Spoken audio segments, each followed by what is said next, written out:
for introducing me, for making a connection between me and the platform. So without any further delay, I would like to share my presentation.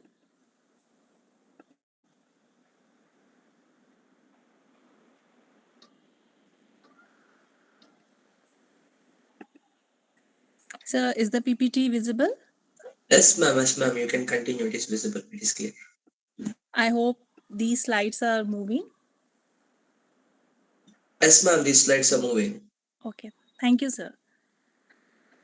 So, dear students and the faculty members, today I am here going to share my knowledge about AI powered assessment tools that can be used for grading the answers and giving the instant feedback which can help students in improving their learning.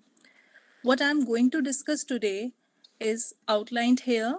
I'm starting with the introduction that why we need this kind of automation in our education system, how this automation can be helpful in the education system, and what role does AI powered assessment systems play in our system.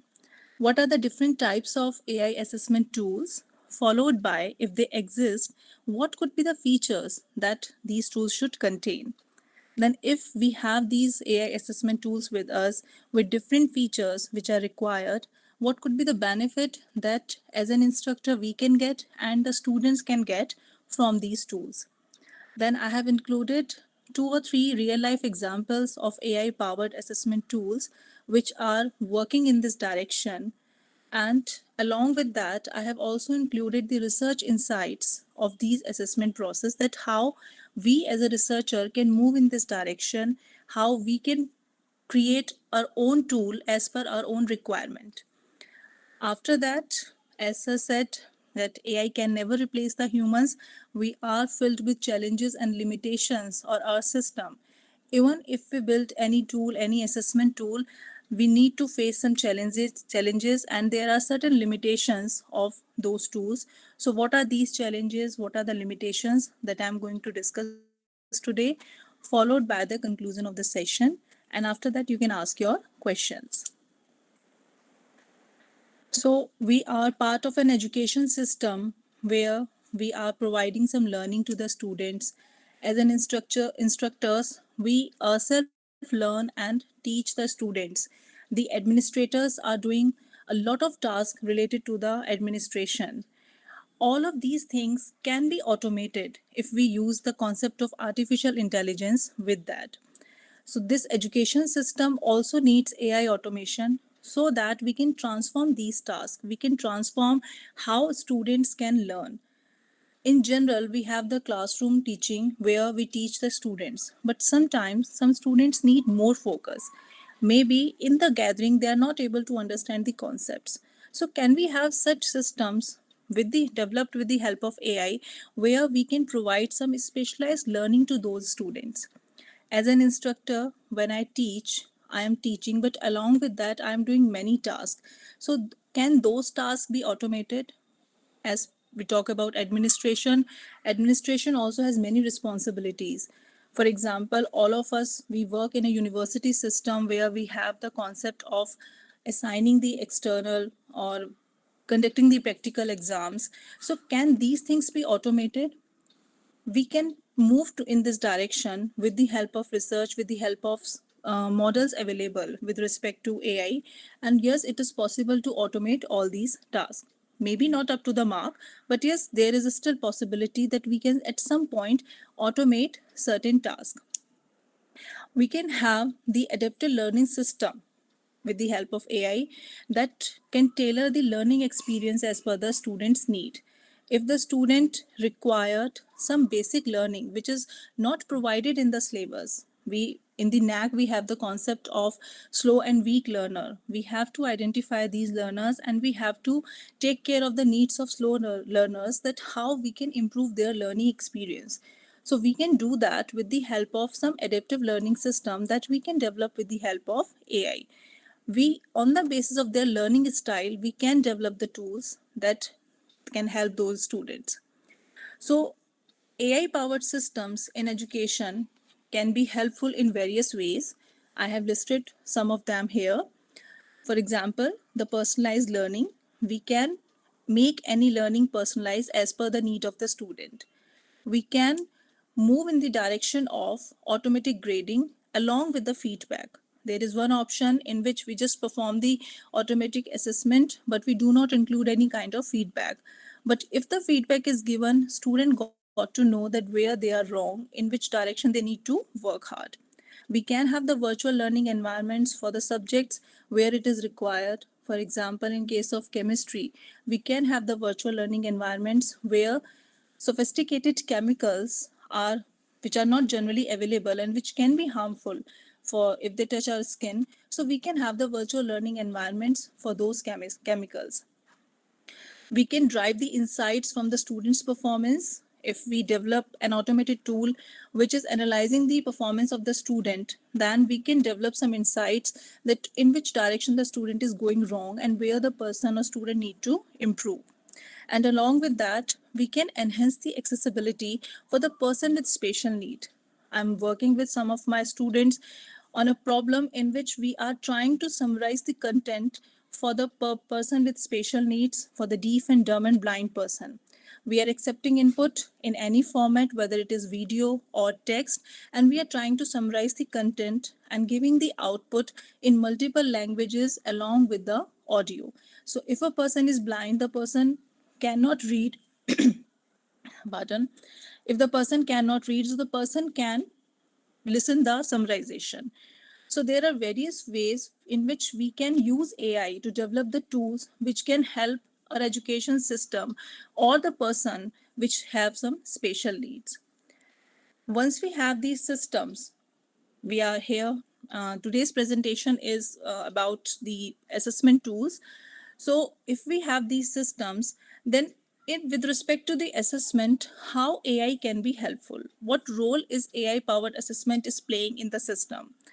So assessment is a very important component because it decides the future aspect of the student. The grades are really important for getting a job, for at least enrolling a person in a company for the interview.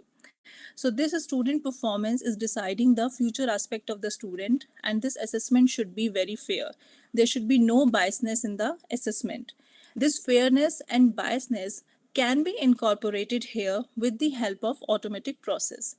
The automatic process works on the basis of some matrix, some rules, some algorithm, which does not have any biasness towards any student. They give you accurate and result and in the efficient time, in less time. Along with that, if possible, we can obviously inbuilt the feature for providing the instant feedback.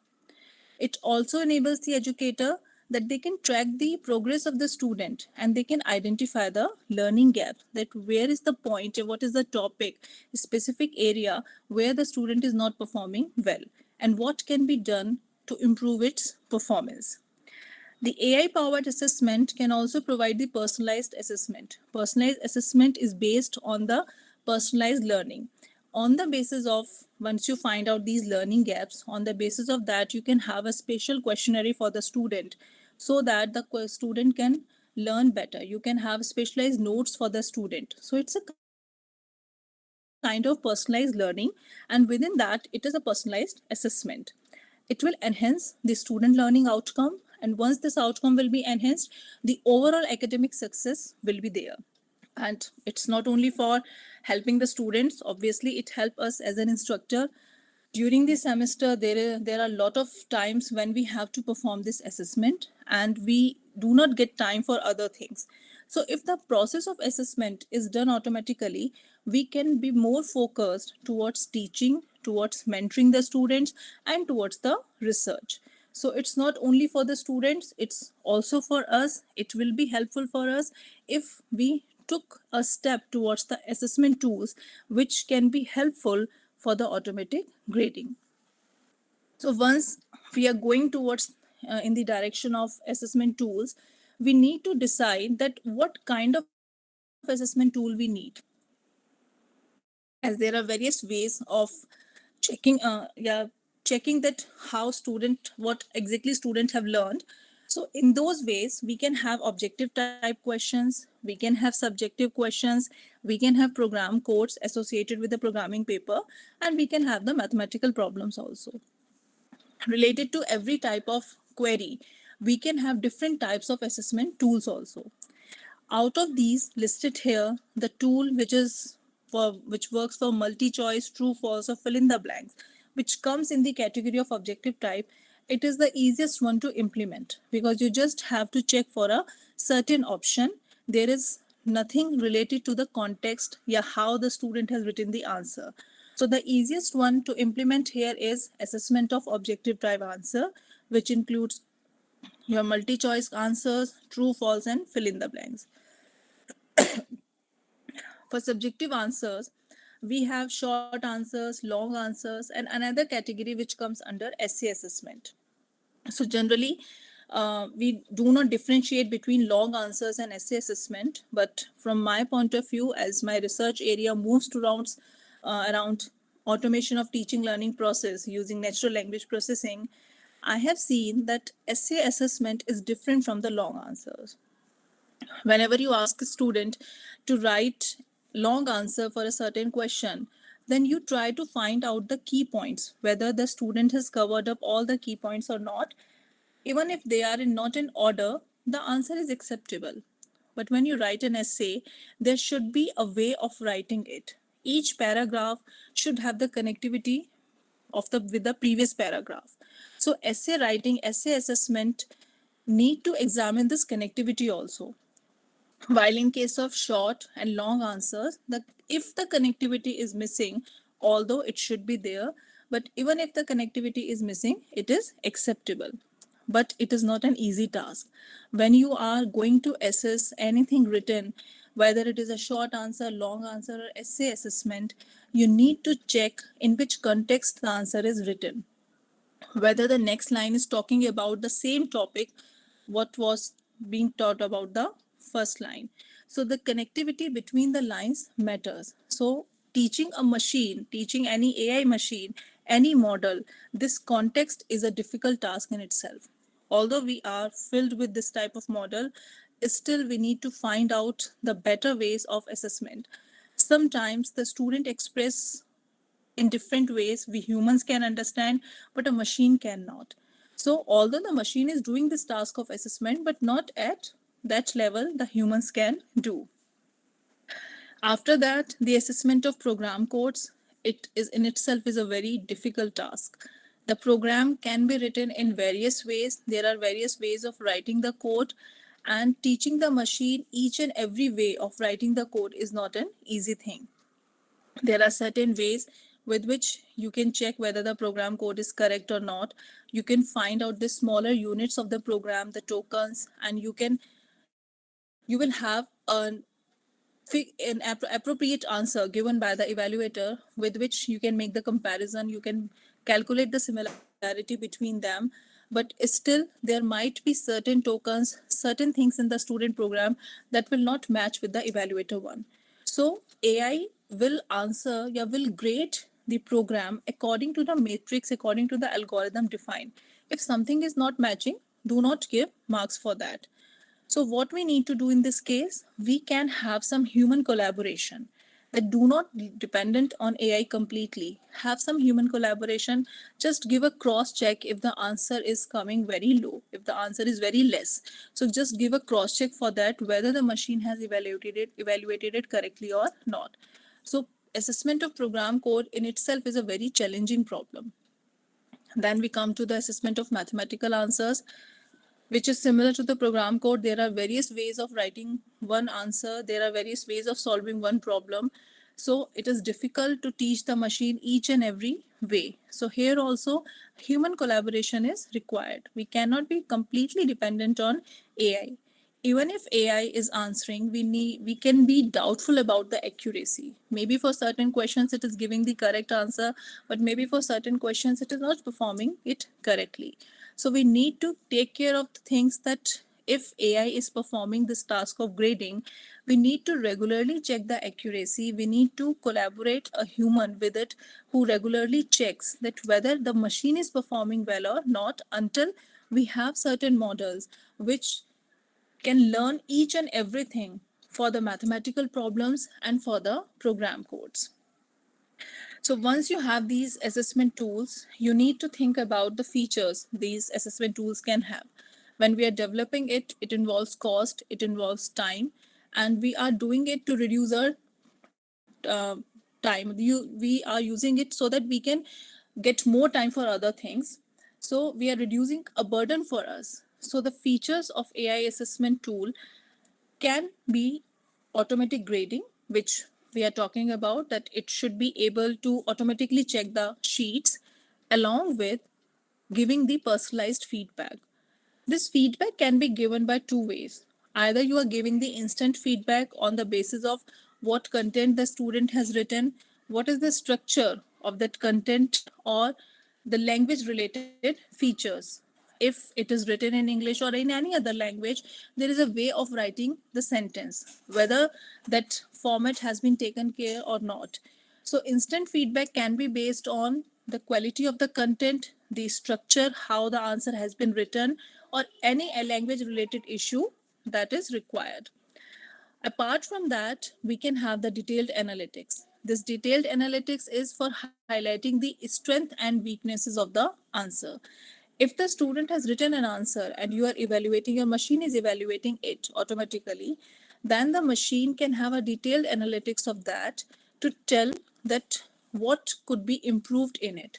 So you are telling the strength and weaknesses to the student with the help of feedback, which is telling the student that in which direction student should move, in which direction the student need to work hard, and where the student is doing up to the mark. It seems very easy to say these things, but it is very difficult to teach the machine to provide the feedback. But we have come so far in this direction. We have come so far that it feels like at some point in the future, maybe it will be possible. The automatic evaluation was not possible before, but now it is possible. Similarly, I can say about the feedback that maybe it is not accurately possible right now, but in future, definitely it will be possible to embed these features in the assessment tools. Apart from that, what we can have is the adaptive assessment. Your adaptive assessment is adjustment of difficulty level of the questions based on the student performance. So this can be done for the competitive type of examination. If you are teaching any student, if the student is learning and you have any system where the student can assess his or her performance, so the person can check that at what difficulty level the person can answer, the student can answer. And once the student feel up to the mark, up to that level, that difficulty level can be increased. So on the basis of the performance of the student, the difficulty level can be increased, and the assessment tools can perform this task. We can also perform the advanced analytics to check the student performance, which include the predictive analytics and learning analytics. And all these features can be embedded, or should be embedded in assessment tool. This predictive analytics is about making some prediction, as its name suggests. So once you have result of the student, you know how the student has performed, you can analyze the performance and can find out that what students will be at risk at the later stage. So this can be done, as we in the semester system, we have the system of taking some test before the semester main exams. So this can be done in the very initial test, so that you can identify the weak students, you can identify who are the students which are at the risk, which can might fail in the semester exam, which might score very less in the semester exam, so that you can start working on them. So this assessment tool should be capable of generating this kind of report on the basis of the student performance, not only in the test, in some other aspect also, maybe for the quiz or any other way the assessment is done. So student performance can be judged and the predictions can be done on the basis of that performance. We can have the component of learning analytics also, in which we get insight of student learning behavior, that how the student learns better. The learning behavior is that in what manner the student can learn better. So we need to identify those patterns, and we should optimize our teaching method according to that. Some students learn with the help of real life examples, some students learn with the help of examples given in the book. So it depends on every student that how students are going to learn it in a better way. If we are teaching in a class of 60 students, as a human being, maybe it is not possible for us to take care of the learning methods of each and every student, but a machine can do it. A machine can take care of the learning way of the student and can help the student in a way so that the student is learning in the correct direction, in the correct way, and we can optimize the teaching method as suggested by the assessment tool. So these are certain features that we can embed in the assessment tool. And once we are ready with this type of tools, what kind of benefits we can have with these tools is it reduces the assessment time. Obviously, when I have to check 60 or 120 sheets, it takes a lot of time. It takes me 4 or 5 days to completely check all the sheets if it is a programming paper, because I need to cross check each and every answer. So if I have any tool which is automatically doing this task for me, it is reducing my assessment time. I will be able to generate the result as early as possible. Along with the reduced assessment time, it also improves the grading accuracy. A human can be wrong in certain way, maybe a human can have wrong understanding, but when you teach a machine with a large amount of data, the accuracy of the machine generally comes correctly. So the grading will be done accurately, and here it will be unbiased. There will be no biasness in this grading. As an instructor, as I said before, we can focus more on teaching, research, and mentoring because the assessment task will be done by the tool. Along with that, with the help of these tools, students can also track their performance and they can improve it with the help of the feedback that these tools will provide. AI assessment tools can cater large volume of assessment in very short duration and can make assessment more accessible for the students with special needs. So, if you have some student with special need who cannot write the answer, for example, for the blind people, although there are tools available that when they speak the text is typed with that, but suppose if there is a tool that they are speaking and from their voice the evaluation is being done, so that will be so wonderful. There will be no typing mistake, they don't need to be dependent on any software which is typing for them, and then the sheets will be evaluated. So direct voice, if possible, can be evaluated with the help of these artificial intelligence tools. Apart from that, valuable insights about the student learning behavior can help the instructors to optimize their teaching methods. We can optimize the teaching method if the slow learners required more focus in different way. So it is easy for us to optimize the method once we got to know the learning behavior, which will be analyzed by these AI assessment tools. Here are some real life examples of AI powered assessment tools which are being used. The first one is GradeScope. So, GradeScope, if okay,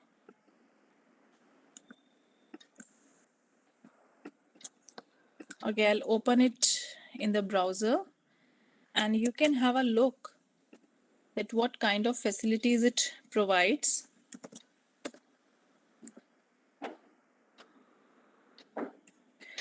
So this is GradeScope by Turnitin. Turnitin is also provides the Plaque software, and the GradeScope delivers and grades the assessment anywhere. So you can take the help from this GradeScope. It will be paid, but yes, it helps in evaluation of code, evaluation of homework or any assignment that you have given, evaluation of different types of exams also. It is being used by Purdue University, New York University, and many others, and they claim that they can grade all types of subjects, including mathematics, physics, chemistry, engineering, eco, computer science, and biology. So, although they claim, but we need to take care that how accurately they are doing it. I have never used this software as it is a paid one, but if you get chance to use it, so I'll suggest that check the accuracy of by submitting different types of answers, that how accurately it can evaluate. Because automatic assessment is not an easy task. We as a teacher, we understand that it takes time, it takes effort, it takes some understanding of the answer. Maybe the student has not written the answer with much appropriate way, but yes, the we try to understand that whether student understand the concept of no or not, and on the basis of that we generally assign give them marks. So whether this concept is being implemented in grade scope or not, you can analyze by yourself, but they are performing the assessment for different kinds of subjects. Apart from grade scope, there are others like Krautmark, Speed Grader by the Canvas, who claim that these tools can perform the assessment of different types of subjects, different types of uh, category of questions and answers. So we can have a look on these and check that whether they are really performing the assessment, the kind of assessment that we require or not. And if they are doing so, then a personalized tool can also be created as per the requirement of the university, requirement of the college. Even according to the subjects, the personalized tools can be created. With respect to the research related to this AI powered assessment, we have natural language processing models, because whenever you are going to perform the assessment, the answer is written in the form of text, and that text you have to process. So although the machine directly do not understand the text is converted into some vectors and then embeddings, and those embeddings are used to find the relationship between two types of answers, which we call finding the similarity between two types of text. So what exactly we are doing? We are processing the natural language, broadly English, but the models are developed in different languages also. Here's some list of models that are being used for this purpose. The most widely used is BERT, bidirectional encoder representations from transformers, and the model was proposed in 104 languages. It covered up 104 languages, but dependency is on the data available for the language. It works best in English language. Maybe it is not working that way in Hindi language. Why? Because these models work best when they are trained on a very large data. And if you will look at the availability of data, so it is the English language in which most of the data is available. So although they are working in other languages also, in total 104 languages, but their performance will not be so accurate in terms of other languages. Maybe it is working very nice for English. I have written a paper using this BERT for the automatic evaluation itself, and the accuracy was coming as 90, very close to 98 or 99%.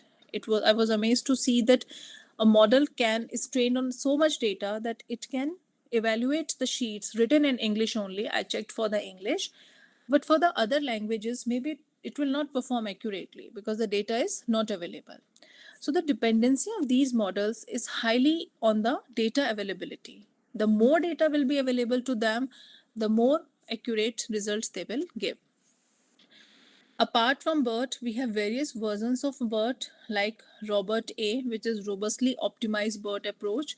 Because when you use BERT, there are two ways of using it. Either you have a pre-trained model or you train it by yourself. So training by yourself requires a very high hardware requirement. I must say the GPU requirement, TPU requirement, which is not generally available with everyone. So what we generally do is using the pre-trained model, and pre-trained model means that there is very less availability of modifying your model. You cannot modify your model much because it is already pre-trained. So there is a lightly robust optimized or lighter versions of BERT which you can yourself train on availability of your data. The data on which it is trained, maybe you have different set of data on which you want the training on and you want to use this model. So we have lighter versions of BERT also, so that they will have less parameters, and with those less parameters you can train your model on your own data. It is important feature in terms of these models that if you train your model on the data on which you want to develop this tool or on which you want to use it, they are going to give you very good results. A model trained on different kind of data and you use it on different kind of data, the accuracy can be compromised. So always train the model on the type of data on which you are going to use it. So we have lighter versions of BERT also, Albert, Distilbert, ExcelNet, Robert A, which gives less, which come with less parameter and gives you opportunity that you can train your model by yourself on the data, on the kind of data on which you want your task to be done. Then we have SentenceBot, which directly picks up the sentence to convert them into embedding. The previous models were taking the words to convert them into embedding. And Universal Sentence Encoder, which is similar to BERT, which works similar to the BERT, but it is not the actually BERT. It is from another inventor, Universal Sentence Encoder. And for evaluation of codes, the remaining models work on the text, but for the evaluation of code, we have CodeBird, the version of Bird which is trained on the programming code. So, as I said, the kind of task you want to perform, you need to train your model on the same kind of data. So, CodeBird is trained on the programming data, large amount of programming data, so that it can help in finding out the similarity between two programs. And with that, you can check, you can perform the assessment of the program codes also. So there are various models, natural language processing models available, which can help in finding out what is the similarity between two different types of text, two different kinds of programs. And with finding out the similarity gives you opportunity so that you can assess, yeah, you can develop a tool which is performing this assessment automatically. Although a lot of things are available for these assessment tools, but still it is a very challenging task. We are bounded with some limitations with it. The first and the biggest challenge is limited contextual understanding. It is important to understand that how a word is being used, in which context a word is being used. For example, if you will look at the initial NLP models, so in most of the books, you will find out this example that if a word bank is being used, a bank is a financial institution also, and bank is the corner of the river also. We have the bank of the river also. So when we use the word bank, how this bank is being used, in which sentence it is being used, what are the surrounding words where it is being used. This is called contextual understanding. So this, it took a lot of time to build this contextual understanding in the NLP models. Although BERT understand this contextual understanding, but only for the type of data on which it is trained. If I bring some kind of data on which the BERT has not given the training, it's a machine, it is working on the kind of training given to it. So if I bring some data to it for which the BERT has not been trained, the BERT will not be able to answer my question. The BERT will not be able to find out the similarity, will not be able to understand this context. So this limited contextual understanding is a very big challenge in these NLP models, which are being used for developing such type of AI assessment tools.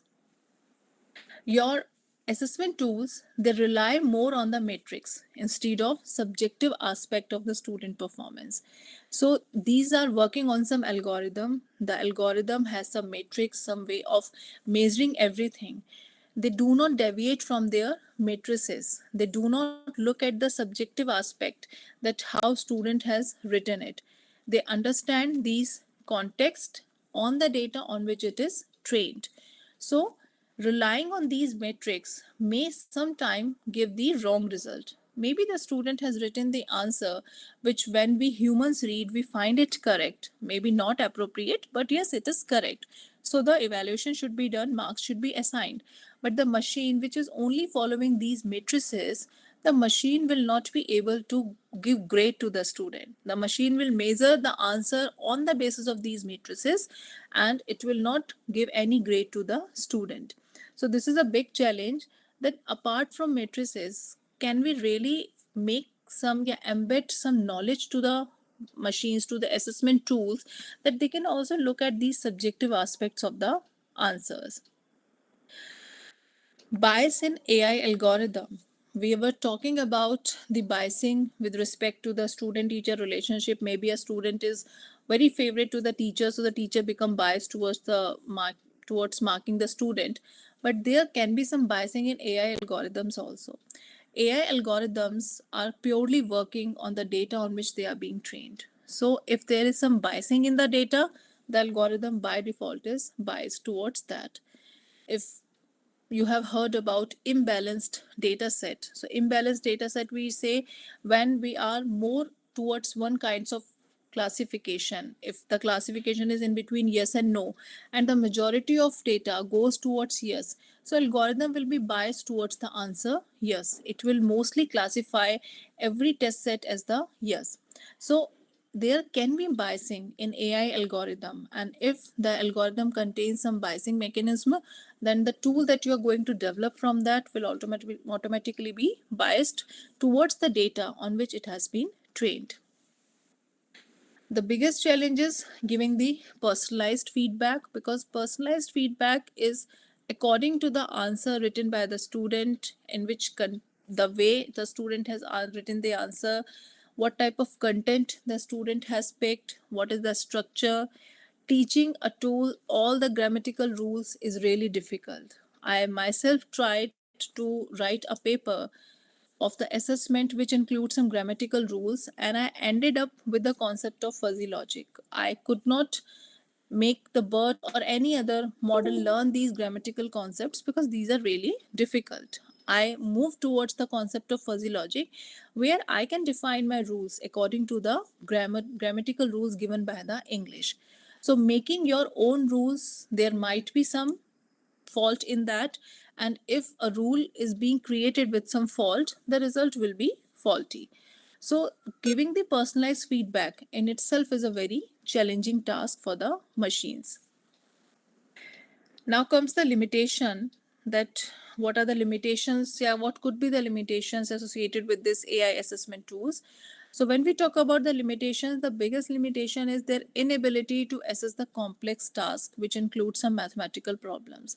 Not all the mathematical problems can be assessed automatically, because there can be various ways of solving the mathematical problems. So it is not possible to, at least till now, it's not possible to teach the machine each and every way. We can have a different way, we can derive a new way of solving the answer. So solving the mathematical problems is a very complex task, and we are still at the stage that it is an inability to assess the complex tasks for these machines. Second is limited support for diverse learning needs.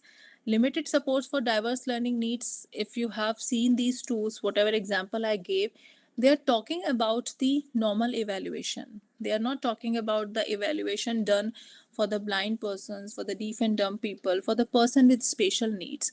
So we need to have an assessment tool which can work equally for them, so that we can allow these students, allow these person with special needs to enter in our world. It will be a term of equity, that they have equal right to study in the institutions, and we must have some process that in whatever way they are writing their answers, the assessment tool should be capable of evaluating their sheets also, evaluating their answers also.